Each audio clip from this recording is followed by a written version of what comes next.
ময়মনসিংহের মুক্তাগাছা উপজেলার ১০ নং খিওরাজানি ইউনিয়নের গড়বাজাইল গ্রামে জমি নিয়ে দীর্ঘদিনের বিরোধের জের ধরে সংঘর্ষে উভয় পক্ষের লোকজন আহত হয়েছে। আহতদের ময়মনসিংহ মেডিকেল কলেজ হাসপাতালে ভর্তি করা হয়েছে।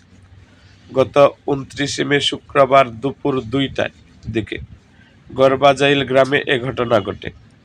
অভিযোগ সূত্রে জানা যায়, হাজী মোহাম্মদ আব্দুল খালেকের সঙ্গে নাজমুল সহ তার লোকজনের জমি ও অন্যান্য বিষয় নিয়ে দীর্ঘদিন ধরে বিরোধ চলছিল। এদিন জয়নাল আবেদিন রাব্বির বাবা নাজমুলের বাড়ির সামনে পাকা রাস্তা দিয়ে যাওয়ার সময় অভিযুক্তরা তার পথ রোধ করে অকথ্য ভাষায় গালিগালাজ করে প্রতিবাদ করায় জয়নাল আবেদিনকে এলোপাথারি কিল ঘুষি মারা হয়। পরে সিরাজুল ইসলাম খান ও রাব্বি ঘটনার কারণ জানতে চাইলে তাদেরকেও মারধর করা হয়।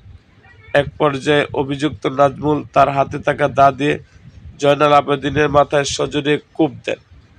এতে তার মাথার হাড় কাটা গুরুতর জখম হয়। আহত সকলেরই নীলা ফোলা জখম নিয়ে ময়মনসিংহ মেডিকেল কলেজ হাসপাতালে চিকিৎসাধীন রয়েছে। ঘটনার পর আহত রাব্বি বাদী হয়ে মুক্তাগাছা থানা নাজমুলকে ১ নম্বর আসামি করে ১০ জনের নামে লিখিত অভিযোগ দায়ের করেছেন।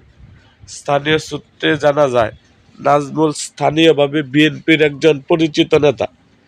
এলাকায় তার প্রভাব রয়েছে বলে অনেকে মনে করেন। তবে এই ঘটনায় তার প্রভাব কতটুকু কাজে লাগবে তা তদন্ত আইনি প্রক্রিয়ার উপর নির্ভর করবে।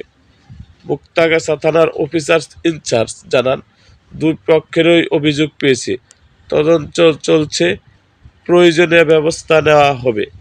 এরকম আরও ভিডিও পেতে আমাদের মুক্তাগাছার ইতিহাস মিডিয়া ইউটিউব চ্যানেলটিকে সাবস্ক্রাইব করুন এবং পাশে থাকা বেল আইকনটি বাজিয়ে দিন।